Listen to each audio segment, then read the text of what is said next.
Good evening, everyone. Thank you for joining us for another beautiful messages from the universe, messages from Kabbalah, and obviously education of our spiritual vessel. Each week we're sharing different messages that comes to us that obviously meant to be revealed. And through the wisdom of Kabbalah, there's probably so many that time is really the only limitation that we have. This week, as we speak, last week we shared, and I hope you had a chance to listen to going through the 10 utterances, the 10 sfirot, the 10 holy sfirot that are hidden, and obviously connecting to that concept, because it's what we spoke before, and again, this is what we do, this is what the wisdom of Kabbalah meant to work for us, to become our own engineer of our consciousness, to become the engineer of your consciousness. If you're not doing it for yourself, the world is doing it for you. The media, as I said, again, this I'm going to speak about a while, because I want you to understand that the engineering is maybe a big word. I like engineering. People hate engineers, right? No. It's that tools that can help you to adapt yourself to any given situation where you have a certain, what we call in Kabbalah, tikkun, or a correction, or adaptation. Most of us waking up later on. Most of us waking after the fact. Oh, I could have, should have. That's majority of the world. And the reason is this world of illusion, this world of the physicality, guiding people based on, obviously, likes, right? People like it, we're going to give them more. If you look at your feeds in your internet, right? Anytime you click on something, they're going to start sending you that. That's the way technology works.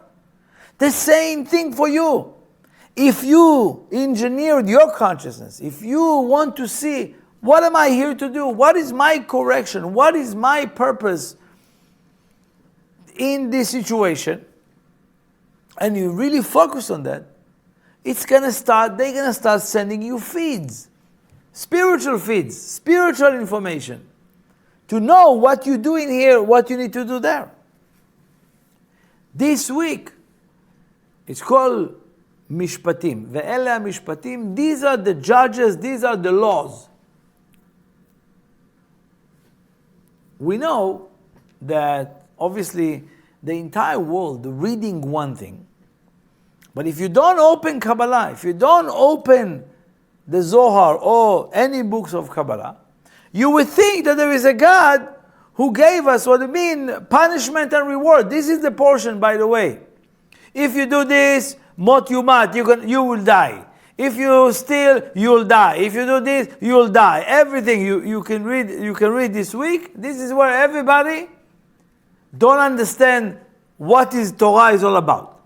In one hand, he says, if you steal from somebody, or if you deceive someone with his salary, right, you will die. You should die right away. Mot yumat, right away, dead.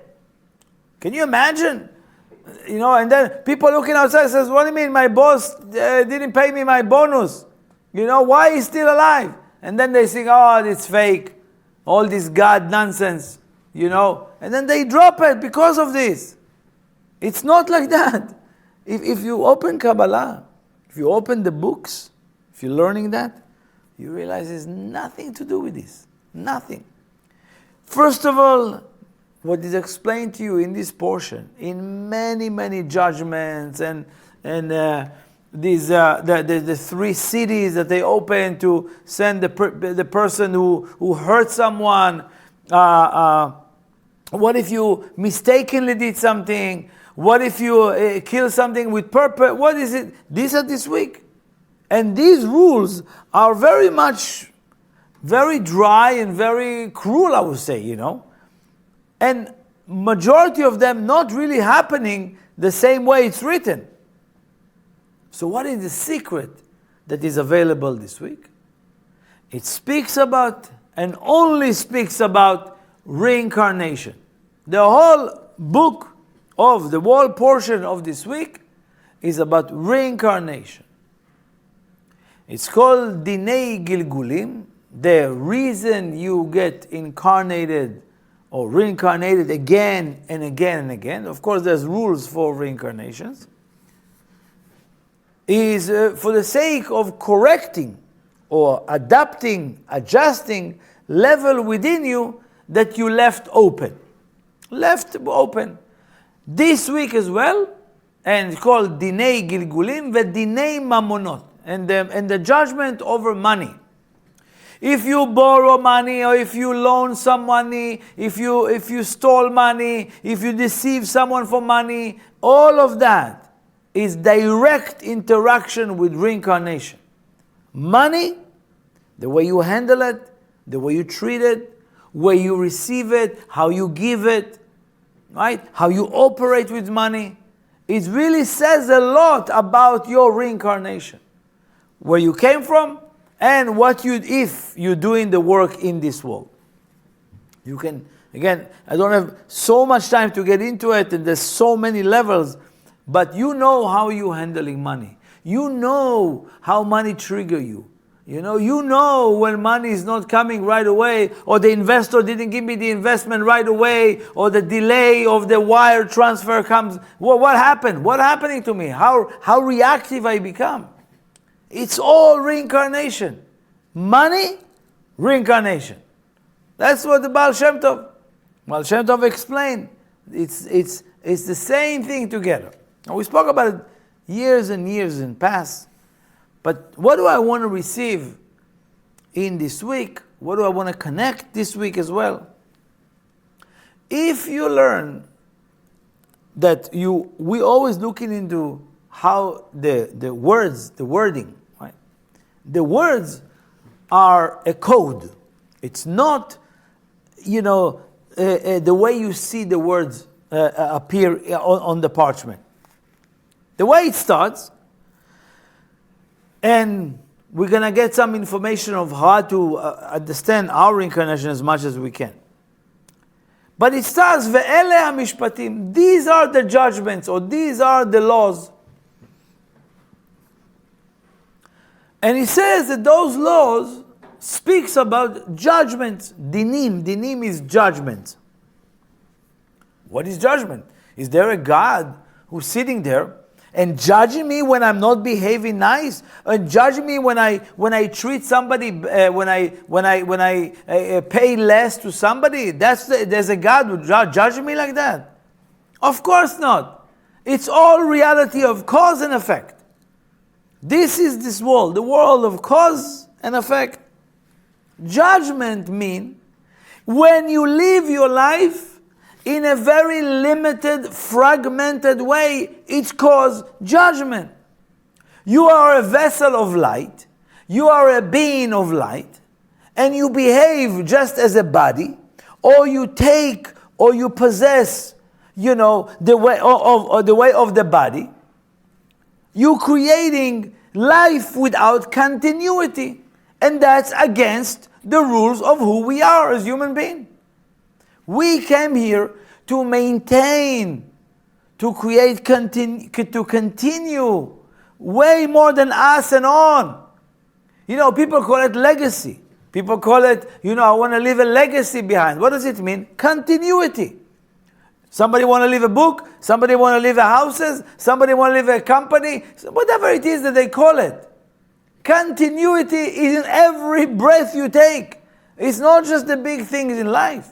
It's the way you manage yourself. It's the way you carry yourself. That's what you came here to correct. That's what you came here to change in your reincarnation.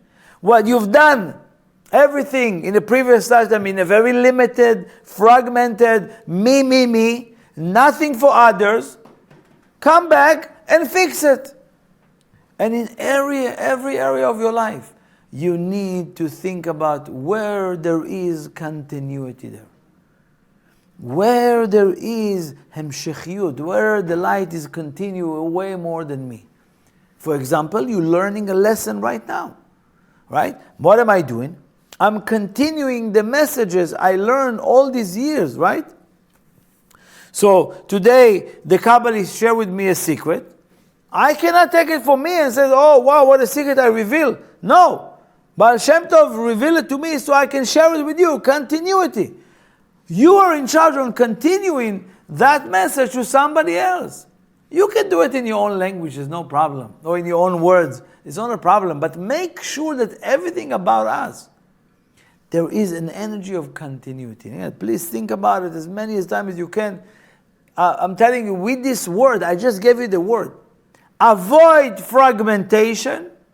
Avoid limitation. Find where is the continuity.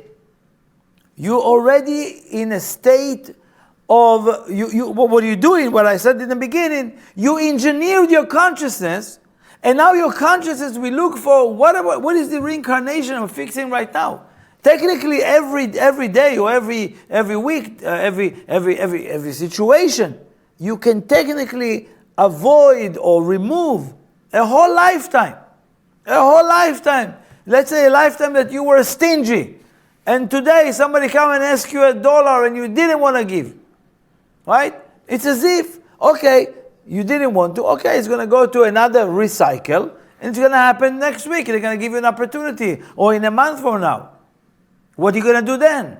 Right? So, by you acting this way, differently in this life, it's as if you overcome a whole lifetime of living in a certain limitation. Now, it's sometimes we find ourselves lazy, right?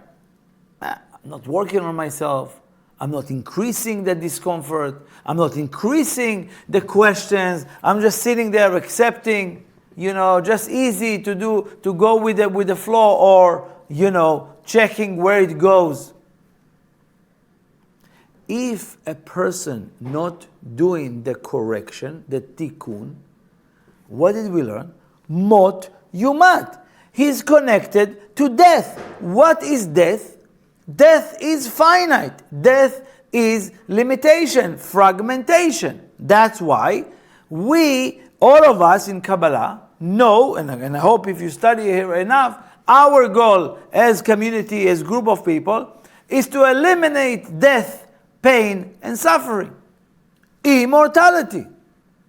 Having an immortal business. Having an immortal friendship. Having endless light and endless money. Why are we thinking, how much do I want this year? What's my budget? Everything I have. But if you don't think this way, death is inevitable. Death is an exit, my friend. Death is an exit when a person either finishes tikkun and he have to check out and go to a different state. Maybe I'll share with you about that. Or the only way that person will cleanse is to go through burials, the body rotten, then give birth again, go through 9 months, the canal, the teething, all that stuff, right? That's a cleansing for a specific part of the soul, right? This whole process. But it's unnecessary. The Kabbalists, the Ari, Rabbi Isaac Luria, explained to us, guys, there's no need for that death. There's no need. And he showed us what to do. So again, if a person needs to understand that, for example, there is a righteous soul,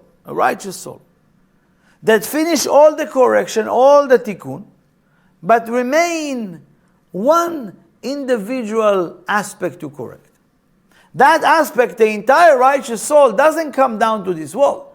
Only that aspect that needs to be corrected and is joined a certain body of somebody that have until the age of 30, 20, until the age of 50, 60, whatever it is the age, to finish this. If not, either way, they're checking out. They're giving them a certain time, right? So there are sometimes specific reasons why a person need to be dying, because that part of that soul that he came exactly to correct that, he spent years to do that. Get it or not, has to check out. But majority of this world is unnecessary pain and suffering, and that is not what this world is about. We never came here to suffer and die and having all this Holocaust and horrified type of reality that people are going through in life. We know that the need of death exists until today, and from today, all of us as group of people, all of you listening, wherever you're listening, it can be you and one more person, we need to decide that we removing death from the world. How? Let me tell you, now you understand, now you understand Kabbalah. It says, let's say for example, you steal money from somebody. The Torah says, mot yumat. Right away, you loan money or you took money from somebody, death, right? Makei, if you hit somebody and he died, you should die also, right? These are right away, death, mot yumat. Now, if you study Kabbalah, we know that the words have different secrets there, right? It doesn't say mot, it says mavet lamavet. Death to death. The Creator gives you, if you read it correctly, it's mind-blowing. I'm telling you, maybe me, I'm reading it in Hebrew and I know the words and it's like, it says mot yumat, the person will die. No. It says, when you do the correction, let's say for example, you wanted to steal money right now, and he says, no, I'm going to give money right now. What happening? There was a moment when death uprises, you gave death to the death because you corrected. So there's no death anymore in that aspect in your life. You remove another layer of death in this world. So the reason the Torah is writing all of those rules to give us opportunity to eliminate death. If you would know that, let's say for example, you come to a room and I don't know, there's no chairs in the room, and you went and brought a chair to somebody. That act, if you would know, will remove death from your life. Would you do that? Yeah, I'm going to run. I'm going to let them sit on my back. What do you mean? But that's why this information is not always revealed to everybody, so we can earn it. And many of the situations that we're dealing with are not easy. We're dealing with them for lifetimes. Many people think, in previous lifetime I was a king or a queen, princess. I was a wealthy person. I had all kind of people think these things, about reincarnation. It's very nice, but I wouldn't bet on it. Okay, I wouldn't bet on it.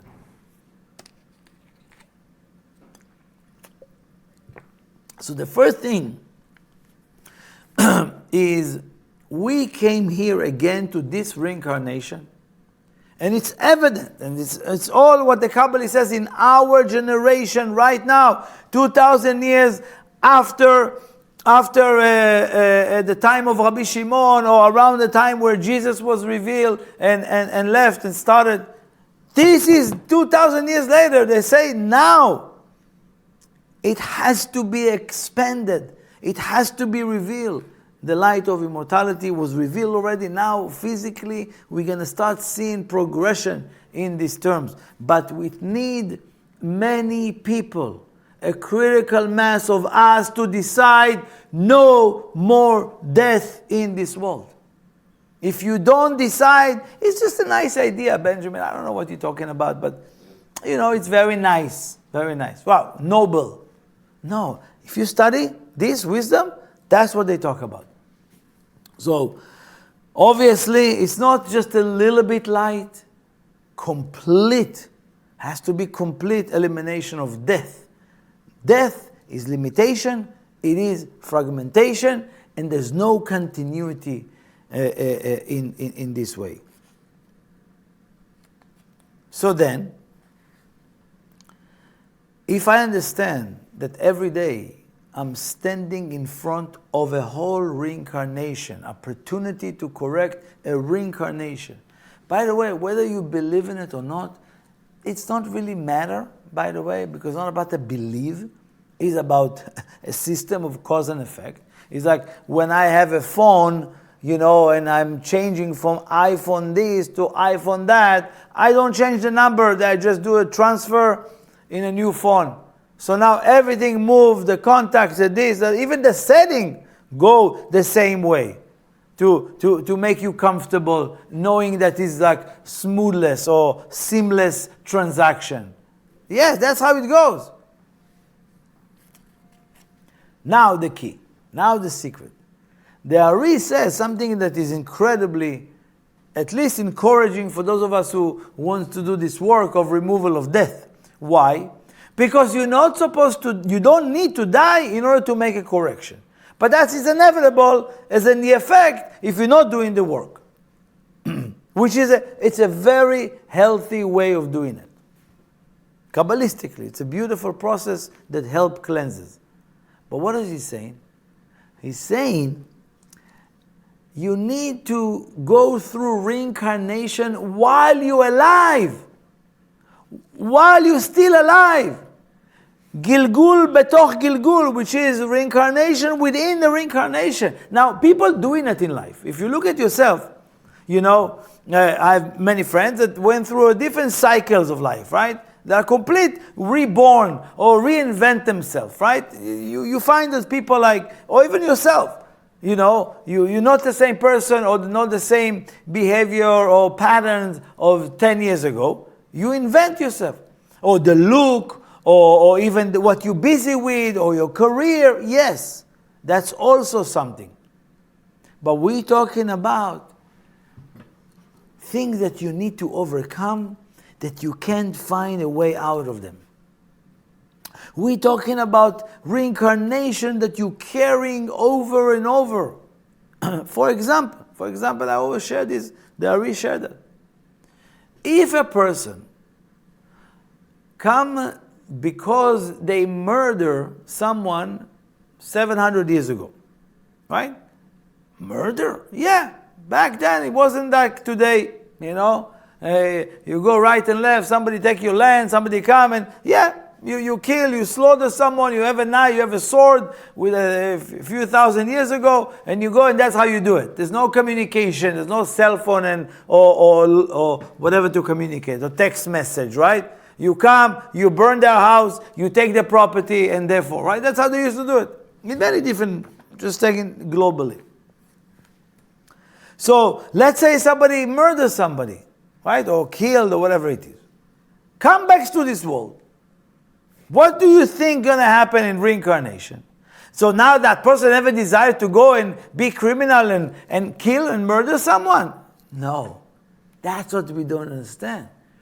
The circumstance change. The whole scene is changed. But the issue that what you committed 700 years ago, you coming here right now, how is it going to be presented? Very simple. Murder, it's as if you murdered someone's spirit, someone's character. You murder someone's idea.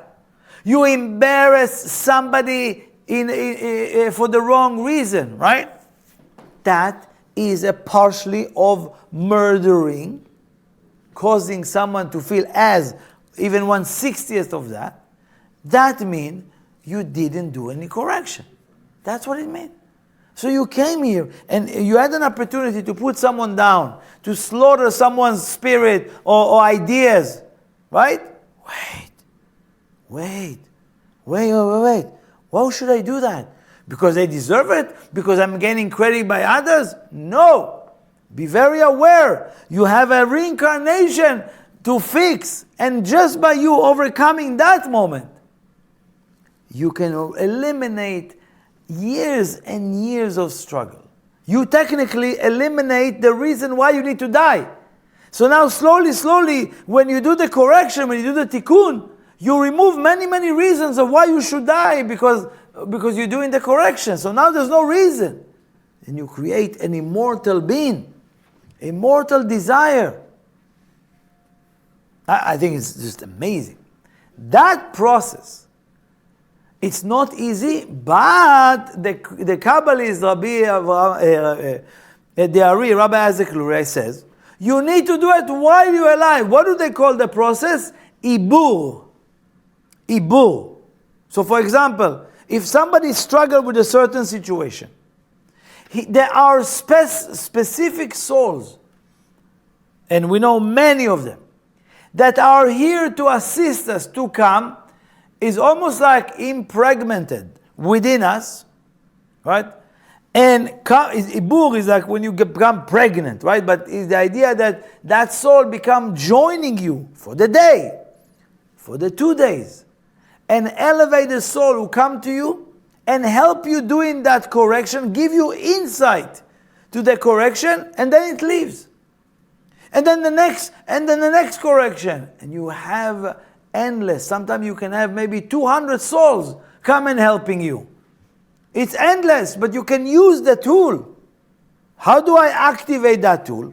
Very simple. Very simple. First, is to be in a consciousness of all what I'm saying. I'm here to eliminate death. I'm here to correct a reincarnation that I'm struggling with. Every situation in my movie, maybe I give you the 3 steps, right? Every situation that you're facing, never react to it. Do not get affected. Remember, cause and effect. I told you the whole reality is cause and effect. If you become effect, the effect affecting you, you are likable. I'm not reacting because I'm thinking. What type of reincarnation? Where does it come from? And second is, let go of the need to right now fix it. Sometimes most of us cannot really sit with something that we're dealing with. I heard somebody spoke about me, right? Right away. Why? You get concerned. Wait a second. Don't react to it. Don't react to it. Sit with it. No, but I have to fix it. No. I'm not jumping into fixing. I'm not going to be affected by that. Oh, my ego, I can't handle it. We're talking about a lifetime of situation that I'm dealing with right now. I'm not jumping into it. I'm not fixing it right away. I'm letting go. Letting it go. Wait a second. But not to fall to victim. Not to react to it. Knowing that you're facing a situation that waited 500 years ago. It's an important meeting. Attend to the moment. Be attentive to the moment. Be aware of the moment.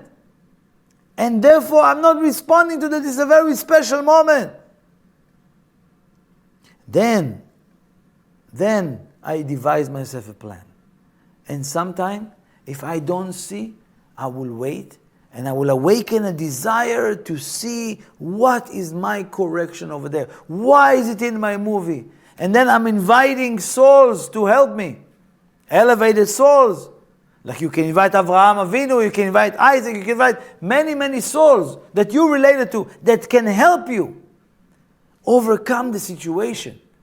Meaning you can fix a whole reincarnation by those elevated souls that are waiting and equipped to come and help you. They help you, you fix it, because you also share with them.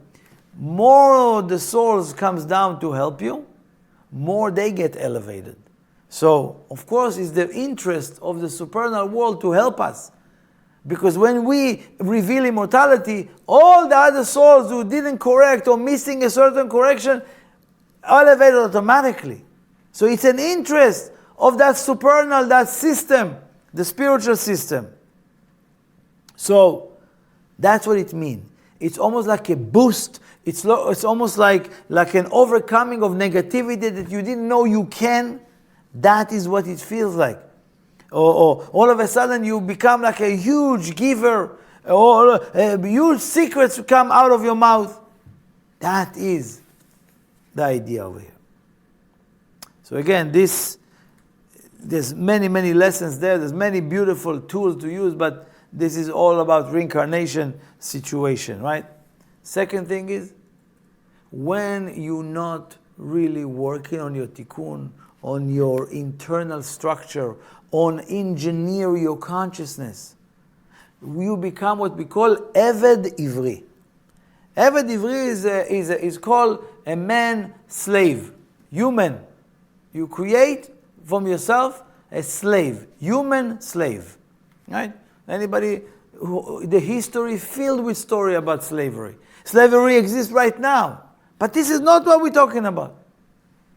What he's talking about here, that we all have a desire to become famous, to become somebody, to become wealthy, to become healthy, or talented, right? We all have that desire, a wise, smart person.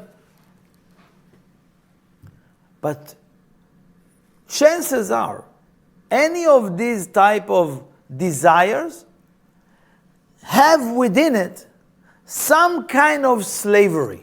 Some kind of slavery. Because it's a hidden desire. No, nobody says, oh, I want to be slave for my fame. But technically, you become famous, you become slave. Because you're always going to chase after how many likes, people like it or not, people invite you or not, right? You are talented, right? You're always going to be slave to your talent. Like how many people see my talent, how many people really admire my talent, you know, how many times I get to use that. You become a slave for that. It's a certain slavery within all of those things. Wealth. Now you're a slave to the money. You're a slave to all the houses you need to buy. Where should I put the money? You know, that money can work. I become slave for that. I'm not free. Or some people getting connected to their body. Not saying not to take care of your body. We all do that. But all of a sudden it become like, you know, slavery. Slavery, the gym, and what do I eat, and all focus on the fat, and not this, and not that. Sometimes it becomes slavery of that. So we have to be aware that this is not, or also some people that are really looking to get pleasures in life.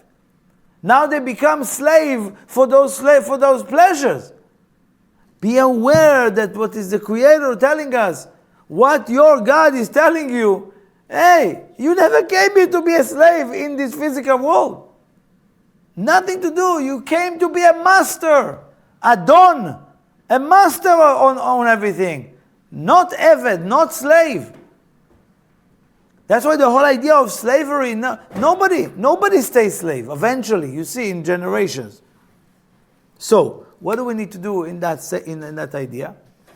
Constantly purify, or I would like to call it distilled, right? Put your desire in a distillery so you can fix them and focus them on what it is really they came to do, which means, how do I use everything I have for the sake of influence, change in the world? That should be my focus. My focus, my adaptation, my engineering of my consciousness is I'm super talented. How I'm going to do that just for the sake of sharing without my involvement. And each one of them. And that is what we call freedom. That you're not making it about yourself, and that give gifts to your gifts way more power, way more continuity. Way more continuity. But this is how you stopping death and slavery in your life. Because eventually every desire that you have, if you not really go through the distillery there, if you're not purifying that desire within it have some selfishness, and eventually it will create a slavery in down the road. So be aware of what you want to create. It's not that, oh, I can quit anytime I want. No. Now I'm 3 years over here. I signed a contract. But I really wanted the contract. Then I realized, what? I signed on a prison. I didn't notice. And that's why, because your desire didn't go through that distillery. Cleansing, purification.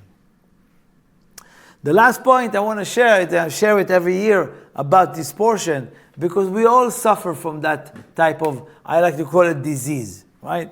He says, midvar sheker tirchak. The Torah recommend stay away from lying. It didn't tell you, don't lie, right? It tells you, stay away. That is a recommendation. Stay away from lies, right? All of us are very smart.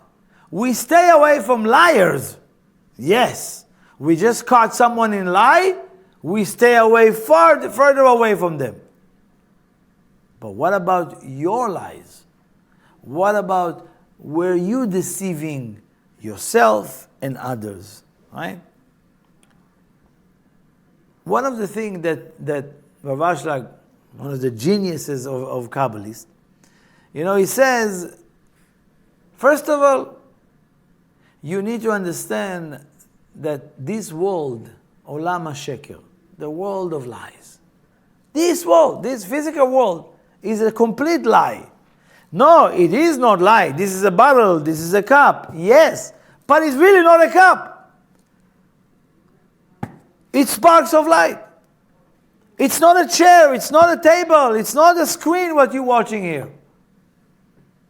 It's a lie, it's just you only observe only the fragmented of that situation, not whole what is connected. So first of all, anytime I believe or I buy into the world of illusion, I'm getting closer to be hooked into lies. That's one level. It's very important. Stay away. Thinking that, the deal fell through. Wow, devastating. That's a lie. The deal fell through. The deal never happened. It was never happened. It was a fake. I just bought into it. I wanted that to happen.